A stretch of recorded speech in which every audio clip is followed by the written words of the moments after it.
Podcast Finance. Z nasveti iz prve roke dodajamo vrednost. Z vami je Katarina Matejčič. Kdaj prihaja nov način obračunavanja omrežnine in kateri so njegovi ključni poudarki? Na katera podjetja bo najbolj vplival in kako? Kaj lahko naredijo ta podjetja in predvsem kako znižati za veliko večino bistveno više stroške? Vse to in tudi nekaj konkretnih primerov rešitev, ki so jih z nami delili v Cinkarni Celje in Plastiki Skaza v tokratnem podcastu o omrežninski reformi. V višji sezoni ocenjujemo, da bo strošek samo omrežnine lahko tudi do 50% višji, skupaj z stroškom dobavljanja energije pa je ta odstotek nekje do 5-6%. Novost nazorno opiše Dejan Skok, direktor nabave in logistike v Cinkarni Celje. S 1. julijem bo namreč začel veljati nov omrežninski akt, ki bo prinesel drugačno prerazporeditev stroškov med odjemne skupine. Medtem ko naj bi povprečni gospodinjski in mali poslovni odjemalci na letni ravni plačevali celo za nekaj odstotkov manj omrežnine, bodo velikim odjemalcem stroški precej zrasli. Prav tako bo nov sistem bistveno bolj zapleten. Zato se bodo morala mnoga podjetja še kako potruditi, da njihovi računi za elektriko ne bodo podivjali. A kljub že nekaj prestavitvam začetka veljave tega sistema se mnogo podjetij še kako lovi, ocenjuje Igor Štajner, vodja oddelka energetika in ekologija v INEI. Glede nove omrežnine je veliko, po eni strani strahu, pa tudi slabega razumevanja novega omrežninskega akta. Poleg tega bo po novem omrežnina deljena na omrežnino za priključno moč in tisto za porabljeno električno energijo. Glavna novost pa bo 5 časovnih blokov in 2 sezoni. V višji bodo meseci z visoko obremenitvijo november, december, januar in februar. Za preostale bo veljala nižja sezona. In še razporeditev znotraj dneva, najdražje bo obdobje od ponedeljka do petka in sicer od 7. do 14. ter od 16. do 20. ure. Kot bi nas vrgli v vodo, zdaj pa se naučite plavati. Princip uvedbe novega sistema obračunavanja omrežnin opisujejo podjetja, s katerimi smo govorili. Da, tisti, ki so pridni, pametni oziroma iznajdljivi, bodo na koncu morda celo močnejši in konkurenčnejši, a kar nekaj se bo v tem procesu učenja utopilo, nazorno opisujejo sogovorniki. In zakaj sploh uvajamo spremembe? Ker so nujne, odgovarja Tomislav Ličen, neodvisni energetski svetovalec mreže En Svet, ki deluje v okviru Ekosklada. Cilj teh sprememb je narediti našo porabo, ki je dokaj neenakomerna čez dan, bolj enakomerno, se pravi uporabnike, ki se zdaj lahko relativno prosto obnašajo, kar se tiče porabe energije, bolj zavedne, da bodo znali rabiti energijo takrat, ko jo je veliko, več in kadar jo ni, jo pa pač malo manj rabiti. To je ena zadeva, druga je pa, da naše omrežje, ki ni bilo že dolgo časa obnavljano ali pa posodabljano, ni v stanju več prevzemati vse te nove oblike obnovljivih virov, predvsem v zadnjem času fotovoltaične elektrarne.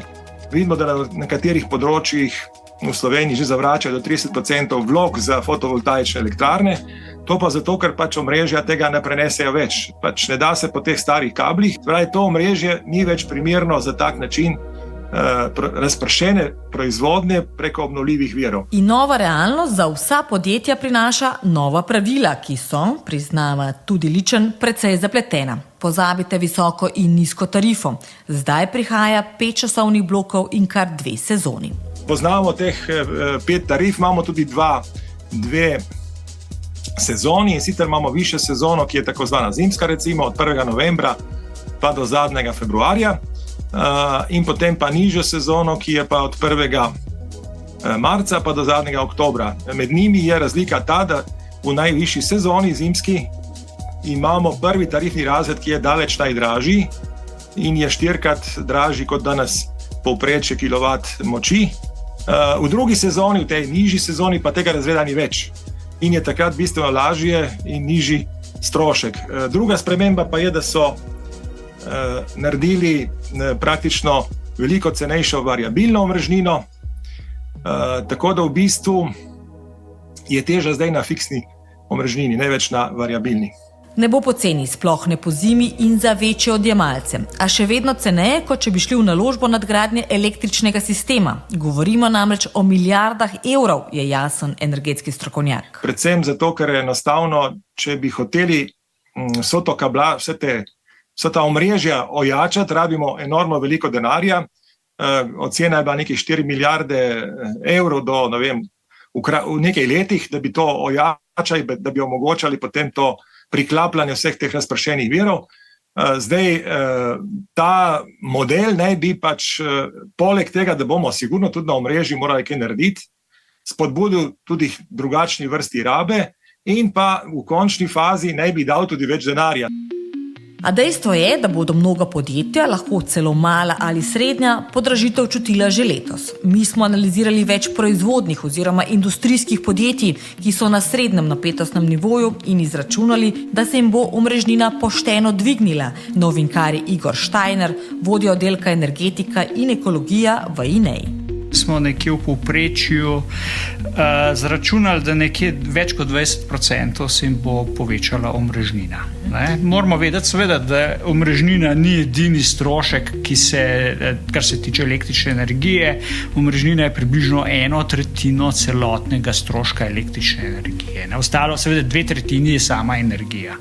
Do podobnih številk, in to na podlagi še večjega vzorca različnih podjetij, so prišli tudi v podjetju Metronik, pripoveduje Aleš Temeljotov, tamkajšnji direktor operacij. Mi smo v bistvu za več 10 podjetij že vrteli simulacije stroškov. Smo razvili tudi orodje, ki se pravi naredi to simulacijo prej, potem še identificira nek potencial za prihranek. In to smo naredili te simulacije za, bi rekel, relativno male porabnike, podjetja, ki so mali porabniki, se pravi, ki imajo moči okrog 100 kW, za podjetja, ki so nekaj srednje velika, se pravi 1000 kW in pa tudi za več 1000 kW, se pravi podjetja, in posod so bili podobni rezultati. Posod se strošek poveča, ponekod tudi za več 10%. Če vas to ne doleti takoj, pazite, da se ne boste veselili prehitro. Bistveno višji zneski omrežnin na prvi položnici avgusta mogoče še ne bodo vidni. Še več, lahko se vam celo zgodi ravno obratno, opozarja sogovornik. 1.7. bo marsikdo mogoče celo presenečen, ker bo mogoče dobil celo nižjo omrežnino, kot jo zdaj plačuje. Zdaj, recimo, trenutna omrežnina je taka, da je kar čez celo leto približno podobna. Ne odstopa, ni večji odstopanj. To se bo zdaj spremenil, pomeni, da se bo v poletnem času, da bo omrežnina nižja, zato ker so pač omrežja manj obremenjena, medtem ko v zimskem obdobju bo ta omrežnina kar poskočila. Tako da mislim, da je ena velika sprememba za podjetja bo s 1. novembrom, ko se bo začel ti zimski del visoke sezone omrežnine. Torej, prava slika bo prvi teden decembra, ko dobijo račun za november, Tako. V decembru bojo prejeli račun za november in takrat bo kar poskočila ta znesek. Medtem ko zdaj v poletnem času bo celo marsikomu bo celo padla omrežnina. Kaj torej narediti, da bo december veseli in ne panični mesec? Ne bo čista lahko, priznava Štajner. Kompleksnost bo namreč bistveno večja, kar bodo čutila predvsem tista podjetja, recimo mala in srednja, ki nimajo zaposlenih energetskih strokovnjakov, vseeno pa bodo iskala možnost za optimizacijo stroškov. Hkrati miri, ni nemogoče. Že sorazmerno majhnimi ukrepi se da to omrežnino nekje znižati za nekje 4 do 8%, nekje v povprečju smo zračunali, recimo 5% se da znižati. Se pravi, je nekaj možnosti, je pa seveda stvar same proizvodnje, samega delovanja podjetij, ali se lahko malo prilagodijo ali ne.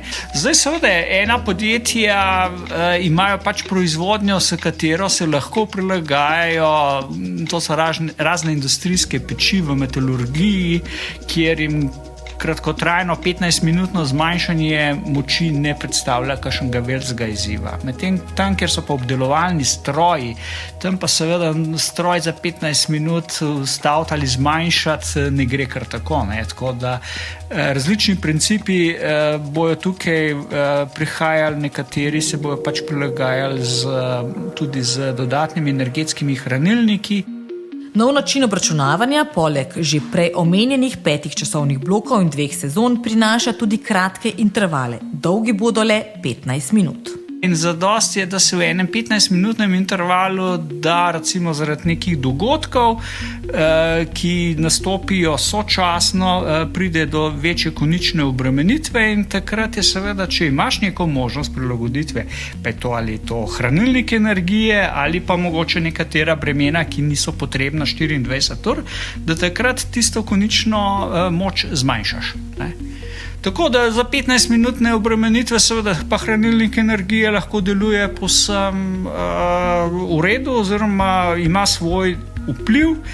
Je pa seveda cena je pa stvar, ki jo pač zdaj tudi v teh naših študijah preverjamo, ker ugotavljamo, da cene hranilnikov so pač še vedno dokaj visoke in ekonomika ne igra še tiste zelo pozitivne vloge za vpeljavo tega. Ne? Se pa seveda zadeve na trgu se spreminjajo, cena hranilnikov pada in bo še padala, tako da računamo, da je zdajšnjih nekje 6 do 9 let vračilne dobe, da bo verjetno padla v nekaj letih na polovično vrednost. In končna cena?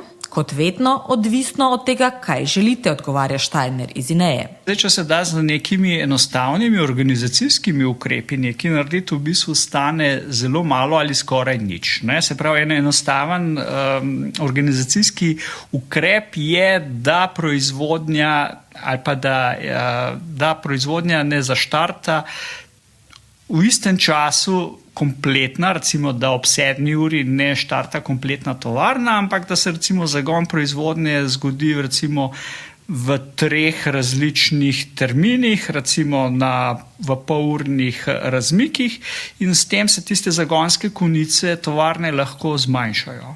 To je recimo čist tak organizacijski ukrep.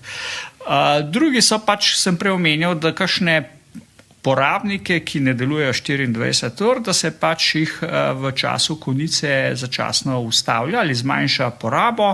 To nekje je možno, nekje ni. Taki organizacijski ukrepi, recimo, oziroma tehnični ukrepi potem potrebujejo neke investicije, ki so in ponovadi vračilo take investicije je reda 2 do 5 let, medtem kot sem pa omenil hranilnike energije, ki pa najmanj vpliva na samo proizvodno, tam je pa vračilo investicije nekje od 6 do 9 let, ker je pa lahko že kar dolga doba oziroma že poseže nekje v primerljivo življenjsko dobo takega hranilnika. Ne? Še predno pa se lotite vsega naštetega, temeljoto iz Medtronika svetuje sledeče. Poglejte predlagane dogovorjene moči, ki ste jih strani operaterja dobili lani poleti, najpogosteje na julijskem računu. Ker smo opazili tudi primere, kjer so bile te moči tako drugačne, da bi se stroški se pravi obračunskega dela, se pravi omrežnina, ki se nanaša na obračunski del in pa teh pač povezanih prispevkov merijo kar 100.000 evrov. Ne? Se pravi, taka razlika v bistvu skoraj za en red veličine je bila med realnim profilom porabe oziroma pač moči podjetja in pa tem, kar je bilo tam predlagano. Ne? Da tam je pač treba tako odreagirati. Kar velja predvsem za največje porabnike. Govorimo o več 100 kW oziroma 1000 in več dogovorjene obračunske moči, ki se v tem trenutku zanesejo predvsem na eno stvar – tehnologijo.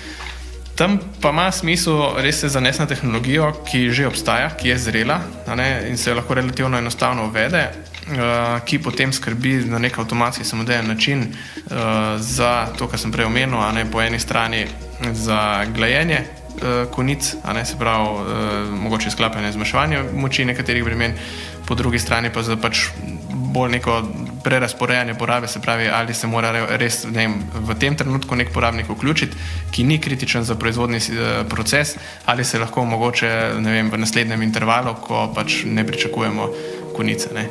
In tukaj je tisto, kar dejansko podjetja mora vsaka za sebe pogledati in narediti neko analizo stanja. In pri tem identificirati predvsem porabnike, ki nimajo kritičnega vpliva na vaš proizvodni proces. Najpogosteje govorimo lahko o kakšnih sistemih prezračevanja, spet, če je panoga takšna, da ne potrebuje nekih točno določenih oziroma strogih ambientalnih pogojev. Ali so to kakšne črpalke, ali se da mogoče kakšen hranilnik toplote, hladu, električne energije izkoristiti tudi kot neko pomoč, ne? A se da, mislim, tukaj je veliko, kakšne klimate in podobne zadeve začasno izklopiti oziroma jim zmanjšati moč in na ta način prihraniti, ne? Ker moramo se zavedati, zdaj, da ena 100 kW konica v prvem časovnem bloku, se pravi v tej neki zimski sezoni, stane približno 400 €, ne? In plača se vsako preseganje. Se pravi, ima tukaj, mislim, veliko smisla, da se podjetje res tega loti proaktivno in sistematično, ker drugače pač samo čaka na konec meseca in na račun, kjer bo navedeno, kakšna so bila preseganja in pač ta račun treba plačati, ne. Je pa pač ravno ta del, se pravi, preseganja, ne, oziroma neka ta presežna moč, ki je zelo draga in bo v prihodnosti še bolj draga, nek potencial, da podjetja prihranijo in v bistvu na nek način po domače rečeno ne mečejo denarja skozi okno. O kakšni tehnologiji je torej govora? Opažamo pa še več različnih nekih pristopov. Vsem je pa skupna ena zadeva, ne, in da iščejo sistem, ki bo avtomatsko namesto njih skrbel, da do teh preseganj ne bo prišlo oziroma da če bo prišlo, da bojo pač ta minimalna. Sistem za izravnavanje konic v bistvu ni neka nova tehnologija, je nekaj, kar obstaja že dolgo časa, in v Sloveniji in v tujini. Se ga da pa s kombinacijo recimo z energetskim informacijskim sistemom zelo dobro izkoristiti, da se skonfigurira neka pravila, neke prioritete oziroma določi scenarije, ki se zgodijo takrat, ko bi se slučajno v nekem intervalu, 15-minutnem, pokazali, da bo dosežena konica, ne. Primarno, da se pač fokusiramo na nekritične uporabnike, da se ne posega v sam, recimo, proizvodni proces in se na nek neboleč način oziroma z iskanjem nekih skritih rezerv poišče tiste kilovate, ki jih je takrat potrebno izklopiti oziroma zmanjšati. Ter spet najpomembnejše vprašanje, koliko bo podjetje to stalo in koliko dela oziroma časa je treba v to vložiti. Govorimo o projektih, ki trajajo po nekaj mesecev, kjer je treba v prvem koraku v bistvu pogledati oziroma izračunati, kakšna je ta zdaj sprememba za podjetje, katere so optimalne dogovorjene moči, se pravi, tukaj govorimo zdaj o nekih finančnih simulacijah, in potem v drugem koraku pogledati, zdaj, če pa pride slučajno do tega, da bi se pač nam zgodila konica, kako pa naj takrat sistem odreagira. In ko se enkrat to naredi, sistem funkcionira sam in v bistvu se podjetju ni treba več ukvarjati z razmišljanjem o nekih energetskih preračunih in kaj zdaj ta sprememba pomeni, pa kako se ponovno spremeni, kaj spet to pomeni, ampak se lahko posvetijo svojemu osnovnemu poslu. Pri večini podjetij, za katera delamo pol simulacije tudi naprej, ne samo za neke prihranke, ampak tudi pa še za samo investicijo, se zadeva povrne v 2 letih oziroma mnogokrat bistveno prej, ne. Tako da zagotovo je, bi rekel, uvedba take rešitve smiselna. O čem govoriva? Govoriva to o nekaj 1000 evrov, govoriva o nekaj 10 000, o nekaj 100 000, kje je ta sploh razpon, od koliko do koliko? Ja, bi rekel bolj prvo dvoje, kar ste omenili. Do zdaj smo z dobro poučenimi sogovorniki povedali že veliko, a verjetno vam prav nihče ne bo zameril, če vam še vedno ni povsem jasno, kaj natančno morate v svojem podjetju narediti. Ne skrbite, niste edini, tudi mi se še učimo in lovimo, priznavajo celo v družbah, ki se s tem ukvarjajo že kar nekaj časa. Ena takih je Plastika Skaza. Že pred leti smo tudi mi najeli zunanjega svetovalca, pripoveduje Niko Medved, pomočnik generalnega direktorja. Kaj gre nam v prid, da smo se že toliko prej lotili, da imamo zelo dobro analitiko obstoječega stanja, obstoječih porabnikov. Kreirali smo tudi digitalni dvojček energetskih potrošnikov oziroma vseh ključnih energentov v podjetju. Zato imamo dobro osnovno izhodišče. Podjetje, ki nam svetuje, nam je tudi pripravilo scenarij novega omrežninskega zakona, ki pa pravi sledeče. Ta napoved je bila narejena v dveh primerih, torej ena, če konkretno naslavljamo in, bom rekel, aktivno napovedujemo in se prilagajamo in iščemo čisto optimalen scenarij, ali pa če ne naredimo nič. Pa bom zdaj povedal dve zadevi, ki sta ključni. Če gledamo na ravni energije, mi z vsemi ostalimi ukrepi in aktivnostmi uspešno znižujemo energijo kot strošek na ravni podjetja. Če pa izvzamemo omrežnino, se pa ta bo povečala. In povečala kar konkretno, če gledava v relativnem deležu. Torej, če ne storimo nič, so nam napovedali 30% oziroma 29 in nekaj procentno zvišanje postavke omrežnine. Če pa pristopimo na čim bolj optimalen način in aktiven način napovedovanja, pa bi lahko tukaj ustvarili nekaj prihrankov oziroma bi se napram današnjem ali preteklem stanju omrežnina povišala za nekje 20%. Vsekakor pa to pomeni povišanje. Ker pa, kot sem omenil, mi na ravni podjetja izvajamo veliko aktivnosti, tudi investicij, se na krovni ravni še vedno znižuje pozicija, ampak je pa treba zelo jasno tukaj povedati, da pa dejansko ti novi zakoni, nova metodologija, nam v bistvu prikrajša naše izboljšave oziroma izboljšave izvenijo oziroma so vidne v manjšem odstotku.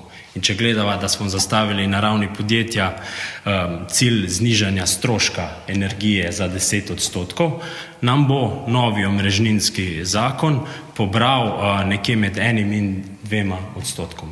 Kaj jih čaka, precej dobro vedo tudi v Cinkarni Celje. Izračuni so znani, pripoveduje Dejan Skok, direktor nabave in logistike. Kar se tiče, če lahko razdelimo na dve sezone, na višjo pa nižjo sezono, v višji sezoni ocenjujemo, da bo strošek samo omrežnine lahko tudi do 50% višji, skupaj z stroškom dobavljanja energije pa je ta odstotek nekje do 5-6%.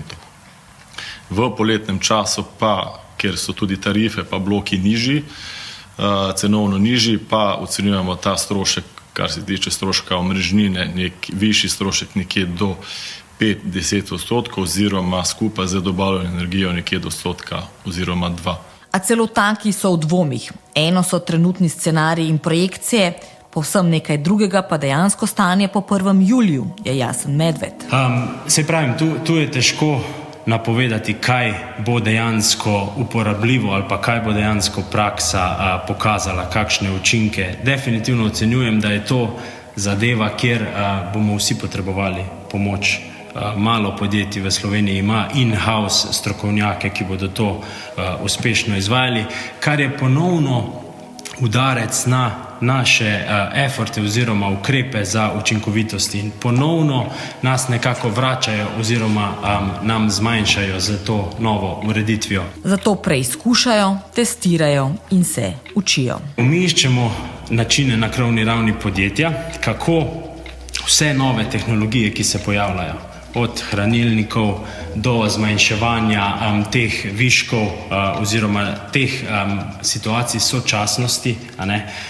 V našem podjetju smo veliko podjetje, imamo 55 brizgalnih strojev, ki so največji porabnik, in ko imamo zagon v nedeljo zvečer oziroma v ponedeljek prva izmena, se zgodi sočasnost visoke potrebe po moči, po napetosti in predvsem iščemo načine, da preverjamo vse nove tehnologije, ali imajo dejanske učinke. Kar pomeni, testiramo oziroma izvajamo neke project briefe na področju hranilnikov, fotovoltaiko tako ali tako, izenačevalnikov te sočasnosti, tudi raziskujemo možnosti, da bi en del proizvodnje oziroma avtonomna proizvodna celica delovala čez vikend lahko sama, brez operaterja. In predvsem pristopamo na ta način, kako se čim bolje prilagoditi tej situaciji. Podobno torej korak za korakom in to na številnih področjih se izzivov lotevajo tudi v celjski Cinkarni. Smo se že aktivno lotili določenih ukrepov že v času energetske volatilnosti oziroma krize, ki nas je doletela pred 2 leti. Takrat smo že v podjetju uvedli določene organizacijske in tehnične ukrepe, katere bomo seveda tudi sedaj po uvedbi te nove metodologije nadaljevali in z določenimi organizacijskimi ukrepi, recimo jim hitri ukrepi, lahko ta strošek zminimiziramo oziroma ublažimo nekje do 8 oziroma 10%. To pomeni, še vedno bo strošek višji omrežnine do cirka 20%. Na to pa so potrebni določeni tehnični ukrepi. Te tehnični ukrepi seveda predpostavljajo oziroma zahtevajo določena finančna sredstva, investicije. V grobem lahko te tehnične ukrepe razdelimo vsaj v 2 skupine. Eno so projekti povezani z učinkovito rabo energije, kar pomeni direktno znižanje potrebne energije in tudi posledično stroška omrežnine. Drugi sklop tehničnih ukrepov pa so projekti in investicije povezane z izgradnjo obnovljivih virov. Tukaj smo tudi že zelo aktivni, predvsem za izgradnjo lastnih elektrarn, se pravi sončnih elektrarn, kar zopet pomeni direktno znižanje potrebne energije, ki jo moramo prevzeti za strani distributerja. Na mizi imamo še določene druge tehnične ukrepe, ampak ti so predvsem povezani z večjim posluhom oziroma sodelovanjem tudi z elektrodistribucijo, kjer nekako imamo tudi opcijo, da spremenimo način bodisi meritev, bodisi gremo v izgradnjo lastnega sistema oziroma razdelilne trafopostaje. Poleg tega so že začeli tudi s prilagajanjem same proizvodnje. Sistem dinamičnega prilagajanja oziroma določene proizvodne prožnosti že imamo vpeljano. Kolegi v proizvodnji to uspešno izvajajo. On top temu pa bomo samo še dodali upoštevanje oziroma te nove limite, kar se tiče omrežnine, tako da od 1.7. dalje bo vsekakor fokus na obeh področjih. In kaj ta za naše gospodarstvo specifična nova obremenitev pomeni za njihovo konkurenčnost? Zagotovo nič dobrega, sta si enotna Medved in Skok. Meni sam proces oziroma zakonodaja, ki prihaja na tem področju, ocenjujem, da v trenutnem oziroma v danem obdobju znižuje možnost konkurenčnosti podjetij v Sloveniji. Namen, kaj s tem dosegamo, pa je dober. Ampak se pravim, izbrati pristop, ki ti že v osnovi poviša stroške, mogoče ni najboljši. Namen izravnave oziroma obvladovanja in naslovitve teh področij pa seveda je pravilen, ampak samo pristop bi po naših ocenah moral biti na drugačen način, ne da ti takoj v začetku predstavlja dodatne stroške, ali po zaposlitvi, ali po zunanjih svetovalcih, ali pa po višjih stroških. Eno dejstvo je, da dejansko z vsemi temi dodatnimi ukrepi oziroma regulativami postaja naša industrija nekonkurenčna oziroma manj konkurenčna napram Aziji, Ameriki, ostalemu delu sveta. In tako smo nazaj. Pri plavanju. Najboljši plavalci bodo na koncu morda celo olimpijski prvaki, a pot do tja bo dolga in trnova, predvsem pa specifično slovenska. In znova smo, kot radi rečemo, bolj papeški od papeža. Zapletenimi sistemi, ki jih gospodarstvo, kot smo slišali, ni sprejelo ravno odprtih rok, zato so zdaj očitno celo stvar političnega preigravanja. Kar pomeni, da se nam pred 1. julijem lahko zgodi celo kakšna sprememba. In upoštev bo spet prišel rek, tresla se je gora, rodila se je miš. Podcast Finance. Z nasveti iz prve roke dodajamo vrednost.